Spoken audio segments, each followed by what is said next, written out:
अस्सलाम वालेकुम स्टूडेंट्स। आज की जो वीडियो है इसमें हम लोग तीन अहम काम करने वाले हैं।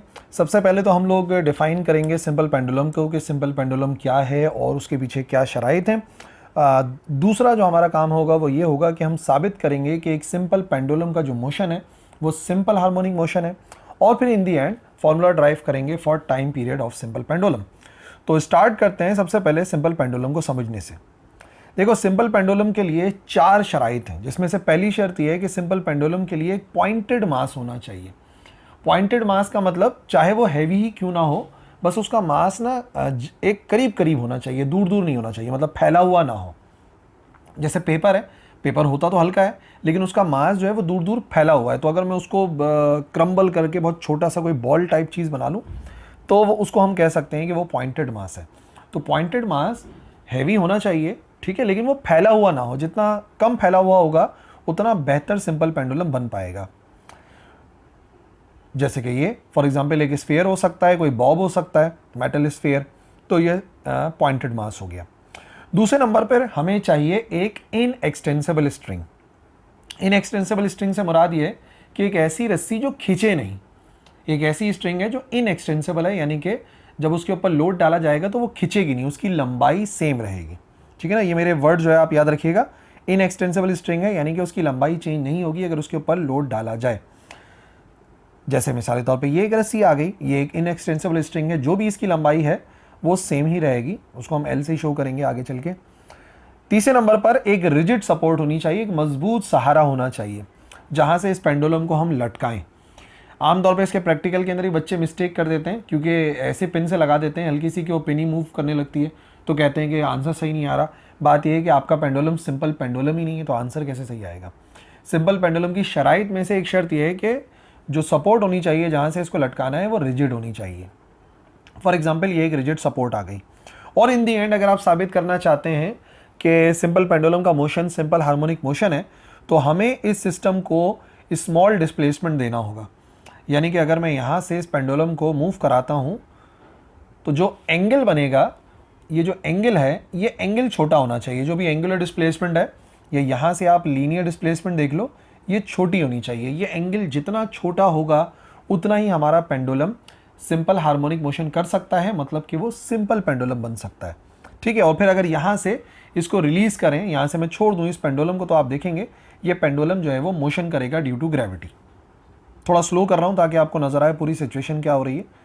ठीक है, इस पॉइंट पे आके रुकेगा नहीं बल्कि और ऊपर जाएगा, फिर यहाँ से एक्सट्रीम पॉइंट पर जाएगा, फिर ग्रेविटी की वजह से नीचे आएगा, मेन पोजीशन पर आएगा, रुकेगा नहीं, ऊपर की तरफ वापस चला जाएगा। और अगर इसी बात को आपने तेज़ी से देखना है तो आपको ऐसा नज़र आएगा। देखो, एक्सेलरेशन और वेलोसिटी लगातार अपनी डायरेक्शन को चेंज करते चले जा रहे हैं। वेलोसिटी जैसी अपनी डायरेक्शन को चेंज करती है, एक्सेलरेशन अपनी डायरेक्शन को चेंज करती है, और एंगल भी बढ़ता रहता है, कम होता रहता है, जैसे कि आपको इस फिगर के अंदर नज़र आ रहा है। तो ये वो चार शराइत हैं जो एक पेंडुलम को सिंपल पेंडुलम बनाती हैं। मुकम्मल डेफिनेशन अगर देखें तो सिंपल पेंडुलम एक मैकेनिकल अरेंजमेंट है, ये इन सारी चीज़ों को कंबाइन करके बना है, जिसमें पीरियोडिक मोशन होता है। आप देख सकते हैं कि जो मोशन है पीरियोडिक है। पीरियोडिक मोशन से मुराद एक ऐसा मोशन जो एक पर्टिकुलर टाइम के बाद रिपीट होता है, the motion which repeats itself after a certain interval of time. तो आप देखो, ये गया राइट साइड पर, फिर वापस आ गया लेफ्ट साइड पर, फिर चला गया राइट साइड पे, तो ये पीरियोडिक तो है।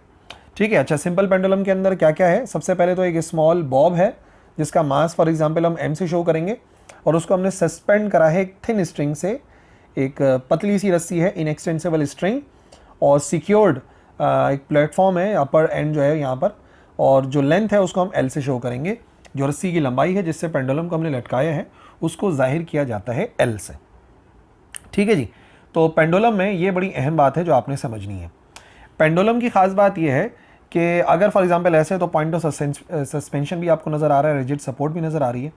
ये जो पॉइंट आपको नज़र आ रहा है इसको कहते हैं इक्विलिब्रियम पोजीशन।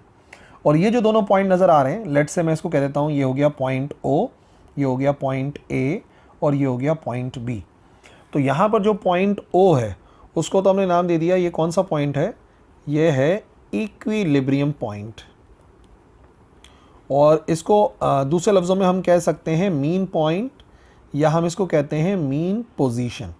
ठीक है, मीन पॉइंट या मीन पोजीशन हो सकती है।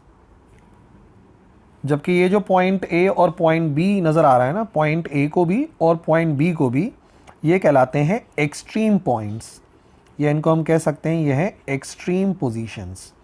तो सारी बात यह है कि हम जो है पेंडुलम को एक्सट्रीम पोजीशन तक लेकर जाते हैं ए या बी, फिर उसको रिलीज़ कर देते हैं, तो वो फिर इक्विलिब्रियम पोजीशन की तरफ जाती है, फिर और आगे चली जाती है ड्यू टू इनर्शिया, फिर यहाँ से वापस आती है ड्यू टू ग्रेविटी। तो मेन जो फोर्स है ना उसको आप याद रखिएगा, वो है ग्रेविटी, या आप ऐसा कह लें कि उस बॉडी का जो वेट है वो एक्चुअली इसको मूव करवाता है, ठीक है ना। अच्छा, वेट किस डायरेक्शन में एक्ट करता है? आप जानते हैं कि वेट जो है वो एक्चुअली, अगर मैं पॉइंट ए से बताना चाहूँ तो वेट जो है वो डाउनवर्ड एक्ट करता है, तो ये हो गई डायरेक्शन ऑफ वेट, ठीक है। पर जाहिर सी बात है यहाँ पर एक एंगल बन रहा है जो कि एंगल थीटा के बराबर है, तो जो वेट है वो दो काम करता है, वेट दो कंपोनेंट्स के अंदर ब्रेक हो जाता है। वेट का एक कंपोनेंट तो रस्सी की सीध के अंदर अप्लाई होता है, बिल्कुल रस्सी की सीध में, और दूसरा जो कंपोनेंट है वो इस डायरेक्शन में एक्ट करता है, ठीक है। ये जो है हमारे पास ये वाला जो कंपोनेंट है इसको हम बोलते हैं W पैरेलल, क्योंकि ये रस्सी के पैरेलल काम कर रहा है। और ये जो कंपोनेंट है इसको हम बोलते हैं W परपेंडिकुलर, ठीक है। दो कंपोनेंट हो गए ना, यहाँ पे कोई भी एंगल बन रहा है थीटा, ये हो गया W पैरेलल और ये हो गया W परपेंडिकुलर। अगर स्क्रीन पे सही नज़र नहीं आ रहा, मैं थोड़ा सा बड़ा करके बना देता हूँ। सबसे पहले ये आ जाएगा हमारे पास वेट जो कि डाउनवर्ड एक्ट करता है, फिर एक वेट आ गया रस्सी की सीध में, और फिर जो दूसरा वेट है वो इस तरीके से आ गया 90 डिग्री पर एक्ट कर रहा है। इस वाले को हमने नाम दिया है W पैरेलल और इस वाले को हमने नाम दिया है W परपेंडिकुलर, और जो एंगल है वो थीटा बन रहा है। अब अगर मैं आपसे एक सवाल करूं, बताओ वेट का कौन सा कंपोनेंट है जो कि बेसिकली मूव करवाता है इस पेंडुलम को?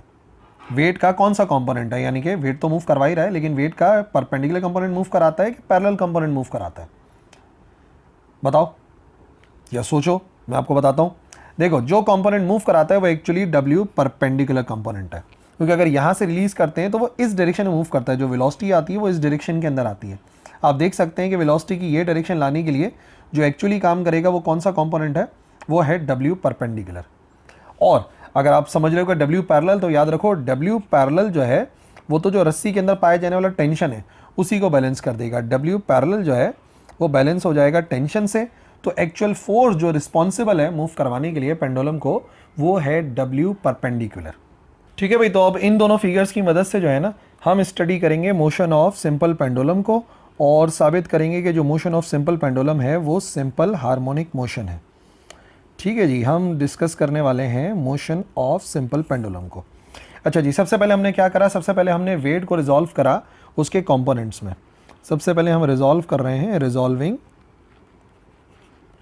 W यानी कि वेट इनटू इट्स कंपोनेंट्स, उसके कंपोनेंट्स के अंदर जो है हम इसको रिजॉल्व करेंगे।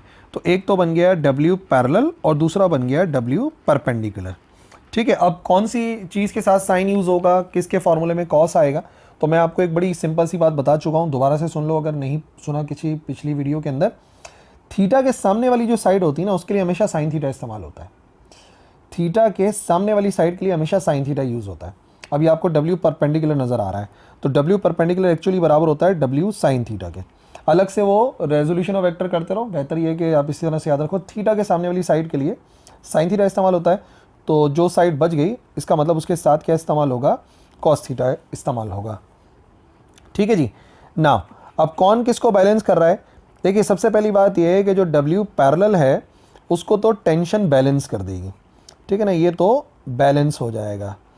इसका मतलब जो नेट फोर्स है जिसकी वजह से पेंडुलम ने मूव करना है वो एक्चुअली कौन सा कंपोनेंट है, वो है W परपेंडिकुलर, ठीक है। हम जब फोर्स अप्लाई करते हैं तो एक्चुअली हम जो फोर्स अप्लाई करके इसको यहाँ से लेके यहाँ तक लेकर गए ना, पॉइंट O से पॉइंट A तक, तो हमने कोई ना कोई फोर्स अप्लाई करी जो यकीनन W परपेंडिकुलर के अगेंस्ट थी, तो जो नेट फोर्स हम अप्लाई करते हैं वो एक्चुअली बराबर होती है माइनस W परपेंडिकुलर के।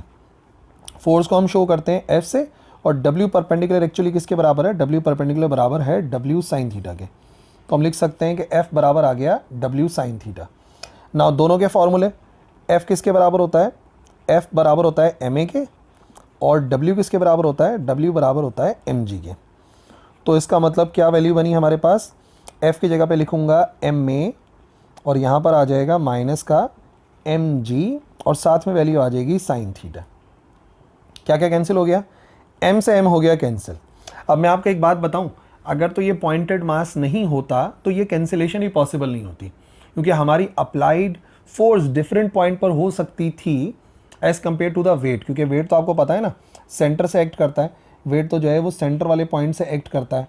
और अगर ये पॉइंटेड ना हो, मास फैला हुआ हो, तो मैं किसी कॉर्नर पे फोर्स अप्लाई कर सकता हूँ, तो ज़रूरी थोड़ी कि मेरी फोर्स और वेट जो है परपेंडिकुलर बराबर हो जाएं। तो ये तभी पॉसिबल है जब हमारे पेंडुलम की पहली शर्त पूरी हो, तभी वो पेंडुलम सिंपल पेंडुलम होता है। तो इसका मतलब a किसके बराबर आ गया, a बराबर आ गया -g और साथ में वैल्यू आ गई साइन थीटा। ठीक है, रुक जाते हैं, इक्वेशन 1 का नाम देते हैं। अब एक्चुअली हम साबित क्या करने वाले हैं, हम साबित करने वाले हैं कि जो मोशन ऑफ सिंपल पेंडुलम है वो सिंपल हार्मोनिक मोशन है। और सिंपल हार्मोनिक मोशन कब साबित होता है, जब हम किसी तरीके से ये साबित कर दें कि जो एक्सेलरेशन है वो प्रोपोर्शनल है नेगेटिव ऑफ डिस्प्लेसमेंट के। ये मैंने बिल्कुल तफसील से जो है ना SHM की पहली जो वीडियो है केस 1 वाली, उसके अंदर मैंने आपको समझाया कि एक्सेलरेशन अगर मैं मैथमेटिकली साबित करना चाहता हूँ कि कोई भी मोशन सिंपल हार्मोनिक मोशन है या नहीं, तो उसके लिए यही एक तरीक़ेकार है जिसको हमें फॉलो करना है कि हमें किसी भी तरीके से एक्सेलरेशन को प्रोपोर्शनल शो करना है नेगेटिव ऑफ डिस्प्लेसमेंट के। ठीक है जी। अब क्या है, अगर आप इस इक्वेशन को देखो गौर से, तो इस इक्वेशन में आपको नज़र आ जाएगा कि कहाँ तक हम पहुँच चुके हैं, a = -g sin थीटा। अब सबसे पहले तो मैं यहाँ पर जो है ना वो थीटा को ख़त्म करना चाहूँगा, किसी भी तरीके से हम ये कोशिश करेंगे कि थीटा जो है वो कैंसिल हो जाए, और इसके लिए एक प्रॉपर्टी है वो इस्तेमाल करेंगे। एक बात आप याद रखिए, since theta is a small angle, theta एक स्मॉल एंगल है। अच्छा, हमें कैसे पता कि एंगल स्मॉल है? देखो, शुरू में मैंने आपको शर्त बताई थी कि जो एंगल है वो छोटा होना चाहिए, तभी तो सिंपल पेंडुलम बनेगा। याद रखना, ये सारी जो मैंने आपको प्रॉपर्टीज़ बताई थी ना वो अप्लाई होंगी, तभी जाके सिंपल पेंडुलम का मसला हल हो पाएगा। तो ये बात याद रखनी कि थीटा एक स्मॉल एंगल है। अगर थीटा स्मॉल एंगल है तो यहाँ पर ट्रिग्नोमेट्री की एक प्रॉपर्टी है, उस प्रॉपर्टी के मुताबिक साइन थीटा अप्रॉक्सीमेटली बराबर होता है थीटा के।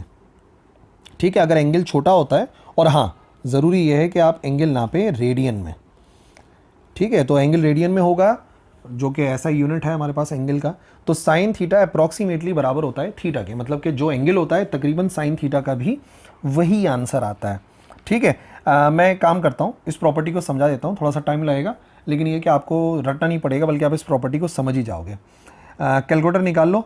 हम क्या करते हैं, हम कुछ एंगल्स की वैल्यू मालूम करते हैं। साइन 0.1 मालूम करते हैं, साइन 0.2 मालूम करते हैं, साइन 0.3 मालूम करेंगे, और साइन 0.4। ठीक है, डेरिवेशन का हिस्सा नहीं है ये, सिर्फ ये प्रॉपर्टी आपको समझाना चाह रहा हूँ मैं। ठीक है ना। अच्छा, ये मत सोचना कि 0.1 तो बहुत ही छोटा एंगल है। 0.1 तकरीबन 5 डिग्री के बराबर होता है, क्योंकि रेडियन है ना, एक रेडियन बराबर होता है 57 डिग्रीज़ के, तो 0.1 तकरीबन 5 डिग्री के बराबर होगा। तो मतलब ये एंगल छोटा तो है, पर अभी भी इतना छोटा नहीं है।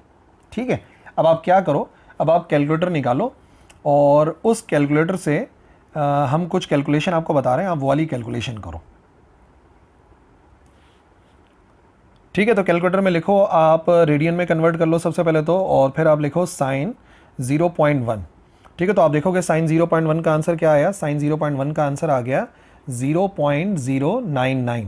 ठीक है, फिर इसी तरीके से साइन 0.2 को कैलकुलेट करो, साइन 0.2 तकरीबन आ जाएगा 0.198। ठीक है जी, 0.3 कैलकुलेट करो, 0.3 तकरीबन 15 डिग्री के बराबर हो गया, साइन 0.3 ये आ गया हमारे पास 0.295, और इसी तरीके से तकरीबन 20 डिग्री हो जाएगा साइन 0.4, तो ये हो गया बराबर 0.389 के। ठीक है जी।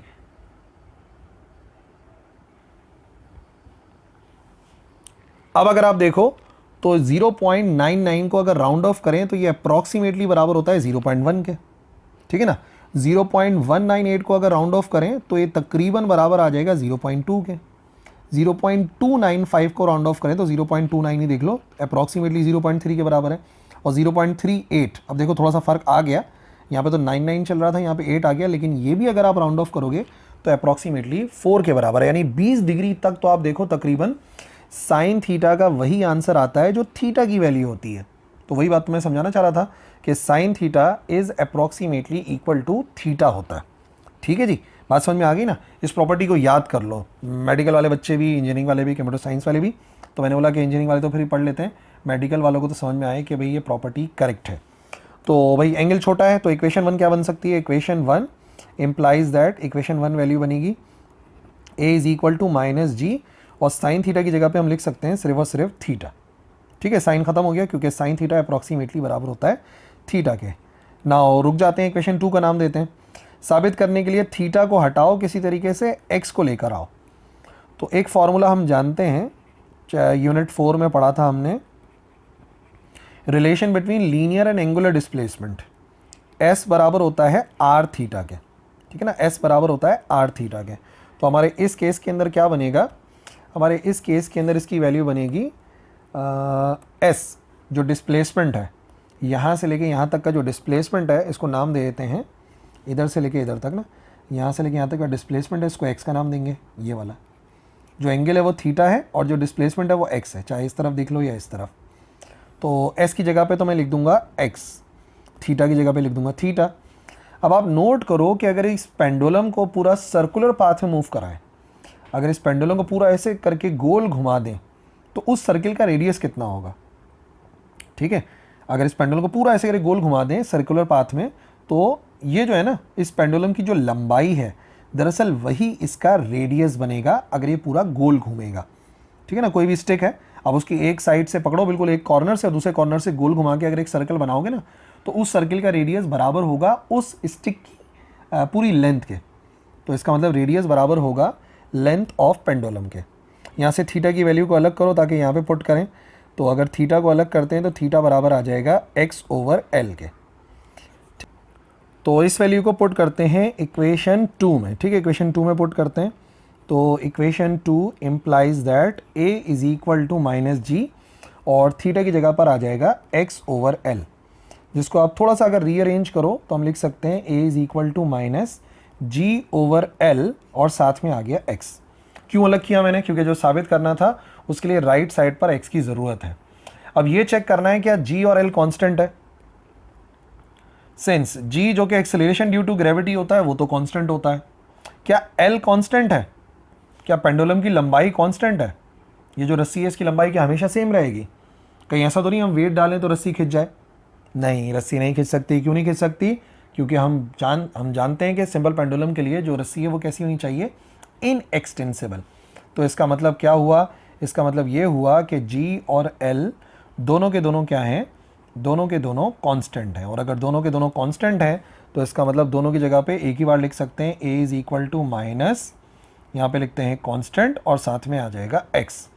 और जब कांस्टेंट और इक्वल टू के साइन को रिमूव करते हैं तो प्रोपोर्शनल का साइन आता है, और यहाँ पर आंसर आ गया a प्रोपोर्शनल है माइनस के x के। और जैसे ही ये आंसर आता है तो हम समझ जाते हैं देयरफॉर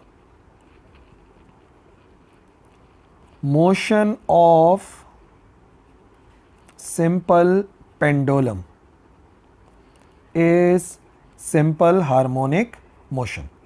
ठीक है, हमें इस इक्वेशन समझ में आया कि जो मोशन है सिंपल पेंडुलम का वो दरअसल कौन सा मोशन है? वो है सिंपल हार्मोनिक मोशन। ठीक है जी, दो हो गए काम। मैंने आपको बताया था एक तो पेंडुलम को समझना है और उसके मोशन को साबित करना है कि वो सिंपल हार्मोनिक मोशन है। और तीसरा और आखिरी काम जो हमें करना है वो हमें करना है for time period of simple pendulum. ठीक है, time required to complete one vibration. अगर हम टाइम पीरियड की डेफिनेशन को इस्तेमाल करें तो टाइम पीरियड की डेफिनेशन होती है time required to complete one vibration. लिख भी देते हैं, the time required to complete one vibration, one oscillation, one rotation, ठीक है ना, इज कॉल्ड टाइम पीरियड। ठीक है, उसको कैसे फाइंड करेंगे? अब देखो जो एक्चुअल डेफिनेशन है ना टाइम पीरियड की, according to the definition of time period, मैंने बताया एक रोटेशन मुकम्मल होने में जो देर लगती है, तो उसके लिए एक जनरल फार्मूला है, केस 2 में हमने पढ़ा था, टाइम पीरियड बराबर होता है 2π/ω के। ठीक है, ये टाइम पीरियड के लिए इक्वेशन 1 कर देता हूँ मैं। ठीक है ना, ये अलग काम है, तो इक्वेशन 1 का नाम दे दिया। अब अगर आप याद करो ना, ओमेगा का जो मतलब जो ओमेगा है उसका ताल्लुक हमारे एसएचएम के दूसरे केस से है। दूसरा केस कौन सा है? यूनिफॉर्म सर्कुलर मोशन वाला, इसका ताल्लुक उससे है। यहाँ पर तो ओमेगा कोई भी चीज़ नहीं है, इसका मतलब किसी तरीके से इस ओमेगा को यहाँ से ख़त्म करना है, उसके लिए एक तरीक़ेकार है। अगर आप केस 2 में देखो, यानी कि in case of uniform circular motion, जो सिंपल पेंडुलम का दूसरा केस है यूनिफॉर्म सर्कुलर मोशन वाला, तो उसमें एक आंसर आता है। उसके मुताबिक ऐसा होता है, देखो ACX लिखा हुआ होगा, या आप उसको समझ जाओ कि एक्सेलरेशन जो है एक्स एक्सिस वाली है वो बराबर है माइनस ओमेगा स्क्वायर एक्स के। बिल्कुल जहाँ पर हमने कांस्टेंट लेकर फिर प्रूफ कर दिया था ना कि यूनिफॉर्म सर्कुलर मोशन वाले केस के अंदर के सिंपल हार्मोनिक मोशन है या नहीं, वहाँ पर ये एक फार्मूला आया है केस 2 में। आप देख लो उस डेरिवेशन को जाके ना, इसको बोल देते हैं इक्वेशन नंबर 2। ये यूनिफॉर्म सर्कुलर मोशन वाले केस में है। और in case of pendulum, pendulum के केस में जो सेकंड लास्ट स्टेप है वो क्या है? पेंडुलम के केस में जो सेकंड लास्ट स्टेप है जहाँ पर हम कांस्टेंट बनाते हैं वो ये है, A is equal to minus g over l x. A is equal to minus g over l x. इसको इक्वेशन 3 कर देते हैं। ये सेकंड लास्ट स्टेप था केस 2 का एसएचएम के, ये केस 3 यानी कि पेंडुलम का सेकंड लास्ट स्टेप है। दोनों को कंपेयर करो, कंपेयरिंग इक्वेशन 2 एंड इक्वेशन 3, दोनों को कंपेयर करा तो क्या रिजल्ट मिला? Left hand side is equal to right hand side, तो माइनस का ओमेगा स्क्वायर बराबर आया माइनस के जी ओवर एल, और साथ में आ गया एक्स। कैंसिल हो गया, यहाँ पे माइनस से माइनस हुआ कैंसिल, ओमेगा स्क्वायर बराबर आ गया जी ओवर एल, ठीक है। और इधर भी तो एक्स आ रहा था ना, एक्स से एक्स भी कैंसिल हो गया, ठीक है ना। इसके एक्स से एक्स कैंसिल, माइनस से माइनस कैंसिल, तो ओमेगा स्क्वायर सिर्फ जी ओवर एल के बराबर आ गया। और अगर सिर्फ ओमेगा की वैल्यू निकालनी है तो ओमेगा आ जाएगा under root g over L के बराबर।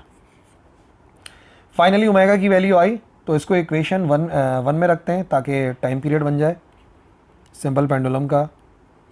पुटिंग इन इक्वेशन 1 रिजल्ट मिला t is equal to 2 pi divided by omega की value under root g over l. या तो ऐसे लिखो, या तो बेहतर ये है कि इसका रेसिप्रोकल कर लो, इसको ऊपर लेके जाएंगे रेसिप्रोकल हो जाएगा, तो t बराबर आ जाता है 2 pi under root l over g, जो कि है time period of simple pendulum. जो इस बात को जाहिर करता है कि टाइम पीरियड सिंपल पेंडुलम सिर्फ 2 चीज़ों पर डिपेंड करता है। एक तो लेंथ ऑफ पेंडुलम पर डिपेंड करता है कि पेंडुलम की लेंथ कितनी है, और दूसरा डिपेंड करता है ग्रेविटेशनल एक्सेलरेशन पर, ठीक है ना। इन 2 चीज़ों के ऊपर डिपेंड करता है time period of simple pendulum, ठीक है जी। तो ये हो गई आज की वीडियो मुकम्मल, और आज का टॉपिक भी मुकम्मल हो गया। आई होप समझ में आ गया होगा। कन्फ्यूजन हो तो कमेंट सेक्शन में लिखना, ज़रूर रिप्लाई करेंगे। That's all for this video. अल्लाह हाफिज़।